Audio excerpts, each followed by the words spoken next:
दोस्तों बॉलीवुड इंडस्ट्री के सबसे पहले सुपरस्टार राजेश खन्ना जी माने जाते हैं। दोस्तों राजेश खन्ना का असली नाम जतिन खन्ना था। जतिन नाम के एक और एक्टर बॉलीवुड में काम किया करते थे, इसलिए डायरेक्टर को, फिल्म मेकर्स को काफ़ी प्रॉब्लम होती थी इन दोनों के नाम में। तो इसलिए इनका नाम बदलकर जतिन खन्ना से राजेश खन्ना कर दिया गया था। दोस्तों राजेश खन्ना की पहली मूवी आई थी 1966 में, आखिरी खत, जो कुछ ज़्यादा सक्सेस नहीं रही थी। और 2-3 साल राजेश खन्ना का कैरियर ऐसे ही चलता रहा। बाद में इनको 1969 में मूवी मिली आराधना। उसके बाद कटी पतंग, हाथी मेरा साथी, सच्चा झूठा और न जाने ऐसी कितनी ब्लॉकबस्टर मूवी इन्होंने 3 साल में दी। राजेश खन्ना के नाम एक अनोखा रिकॉर्ड आज भी दर्ज है। इन्होंने 3 साल में 15 हिट मूवी लगातार दी थी। मतलब 3 साल में इन्होंने एक भी फ्लॉप मूवी नहीं दी थी। यह रिकॉर्ड आज तक कायम है और इस रिकॉर्ड को बने हुए करीब कोई 53-54 साल हो चुके हैं।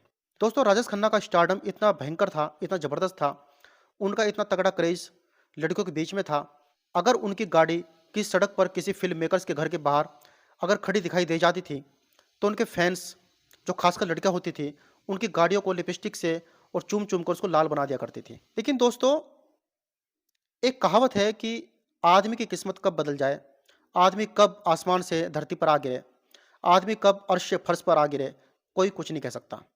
कल आपके साथ क्या हो, क्या होने वाला है, किसी भी आदमी को कुछ नहीं मालूम।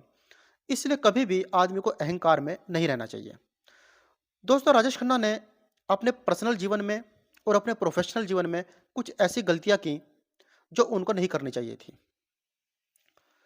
एक तो राजेश खन्ना के अंदर अपने स्टारडम के चक्कर में इतना अहंकार आ गया था कि वो किसी भी फिल्म मेकर्स को, किसी भी अपने को स्टार को कुछ भी नहीं समझते थे। एक बार एक फिल्म में जया भादुड़ी और राजेश खन्ना साथ में काम कर रहे थे। उस वक्त राजेश खन्ना एक सुपरस्टार थे और अमिताभ एक स्ट्रगल एक्टर थे। तो जब भी अमिताभ बच्चन जया बहादुर से मिलने सेट पर जाया करते थे, तो राजेश खन्ना उनको देखकर चिढ़ जाया करते थे और उनको देखकर मुंह बना लिया करते थे। यह सिलसिला जब काफ़ी दिन चलता रहा, तो एक दिन जया बहादुर ने उन्हें गुस्से में कह दिया कि आप आखिर इनको देखकर मुंह क्यों बनाते हो, आप इनसे क्यों चिढ़ते हो। देखना ये बंदा, ये लड़का एक दिन इस इंडस्ट्री का मेगा स्टार, सुपरस्टार बनेगा। और यही बात सिद्ध हुई। 1973 में अमिताभ की मूवी रिलीज हुई जंजीर, जिससे उनका स्टारडम बहुत बढ़ गया, वो सुपरस्टार बन गए। और उसके बाद जो भी मूवीज़ में वो काम करते थे, वो मूवी ब्लॉकबस्टर, सुपरहिट हो जाती थी। वहाँ से अमिताभ का कैरियर बढ़ता चला गया और राजेश खन्ना का कैरियर घटता चला गया। इसके पीछे कुछ वजह थी राजेश खन्ना की बुरी लतों की। राजेश खन्ना एक तो सेट पर बहुत लेट आया करते थे, बहुत अहंकारी हो गए थे, किसी को कुछ समझते नहीं थे। तो इस वजह से जो भी डायरेक्टर उनको अपनी मूवीज़ में लेता था, वो उनके इस देर आने के कारण उनसे परेशान हो जाया करता था और बहुत परेशान उनसे रहता था। लेकिन किसी की भी हिम्मत उनको कुछ कहने की नहीं होती थी, क्योंकि वो सुपरस्टार थे और उनकी बहुत पावर थी और वो जिस मूवी में काम करते थे वो हिट हो जाया करती थी। तो इसलिए इन सभी डायरेक्टर को खून के आंसू पीने पड़ते थे। राजेश खन्ना साहब ने अधिकतर रोमांटिक मूवीज़ में काम किया था। एक टाइम पर रोमांटिक मूवी का चलन बंद हो गया था। रोमांटिक मूवीज़ लोगों को कम पसंद आने लगी थी, ऑडियंस को पसंद आने लगी थी मार-धाड़ वाली पिक्चर, एक्शन पिक्चर। तो उनकी सबसे बड़ी गलती ये रही कि उन्होंने अपने आप को ऑडियंस के अकॉर्डिंग, समय के अकॉर्डिंग नहीं बदला। वो अपने उसी सुरूर में, अपने उसी गुरूर में चलते रहे और लगातार उनकी पिक्चर पिटती रही। एक कारण तो उनका ये रहा। दूसरा, कुछ उन्होंने ऐसे नशे करने शुरू कर दिए थे, जैसे ड्रग्स के, या कुछ ऐसे अल्कोहलिक वो हो गए थे। इससे उनकी जो हेल्थ थी, वो भी धीरे-धीरे खत्म होती जा रही थी। उनके हेल्थ पर भी इस चीज़ का बहुत फ़र्क पड़ा था। आप सभी लोग जानते हैं कि एक एक्टर की हेल्थ और एक एक्टर का फेस ही उसका सब कुछ होता है। अगर उसकी हेल्थ खराब हो गई, अगर उसके फेस पे कुछ प्रॉब्लम हो गई, तो उसको फिर कोई डायरेक्टर अपनी मूवीज़ में नहीं लेगा, क्योंकि एट द एंड एक्टर का चेहरा ही मूवीज़ में चलता है और चेहरे पर ही पब्लिक मरती है और फेस देखने ही पब्लिक थिएटर हॉल में, सिनेमा हॉल में जाती है। एक उन्होंने बहुत बड़ी गलती ये है की कि उन्होंने अपने से 15 साल छोटी एक्ट्रेस से शादी कर ली, डिंपल कपाडिया से।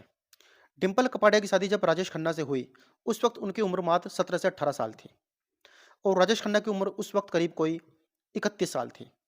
4-5 या 6 साल का गैप चलता है, लेकिन 12-13 साल का गैप नहीं चलता, क्योंकि जिस वक्त राजेश खन्ना की और डिंपल कपाडिया की शादी हुई, उस वक्त राजेश खन्ना की उम्र बढ़ती जा रही थी और डिंपल कपाडिया उस वक्त ढंग से जवान भी नहीं हुई थी।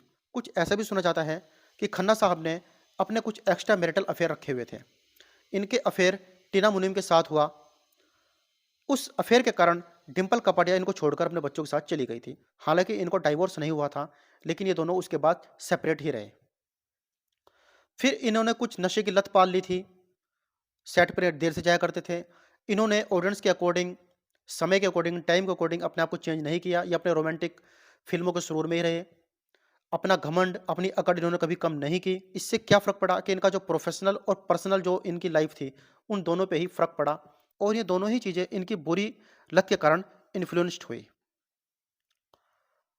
आपने अक्सर कभी नोट किया हो कि 1980 के आसपास अमिताभ कितने हैंडसम लगा करते थे, कितने यंग लगा करते थे, कितने ज़बरदस्त कपड़े वो पहना करते थे। लेकिन राजेश खन्ना 1980 के आसपास आते-आते ही थोड़ा एजड लगने लगे थे, उम्रदराज लगने लगे थे। तो इसके पीछे की वजह है कि अमिताभ ने हमेशा अपनी हेल्थ पर बहुत कॉन्सन्ट्रेट किया, अपनी हेल्थ पर बहुत ध्यान दिया। लेकिन राजेश खन्ना ने कभी अपनी हेल्थ पर ध्यान नहीं दिया। आप सभी लोगों को जानकर हैरानी होगी कि अमिताभ आज भी वेजिटेरियन हैं और वो दारू को, शराब को हाथ नहीं लगाते। आज भी वो 80-82 साल की उम्र में लगातार जिम जाते हैं। लेकिन राजेश खन्ना साहब ने कभी इन बातों पर ध्यान नहीं दिया। इससे उनकी हेल्थ बहुत खराब हुई और पिक्चर उनकी लगातार पिटती रही। साथ ही जो उनका पर्सनल लाइफ थी, वो भी खराब होती रही। तो इस तरह से आते उनका स्टारडम बिल्कुल ज़ीरो हो गया। प्रोफ़ेशनल लाइफ़ भी उनकी बेकार हो गई, पर्सनल लाइफ़ भी उनकी बेकार हो गई। ना उनको चैन प्रोफ़ेशनल लाइफ़ में मिला, ना उनको चैन, खुशी पर्सनल लाइफ़ में मिली।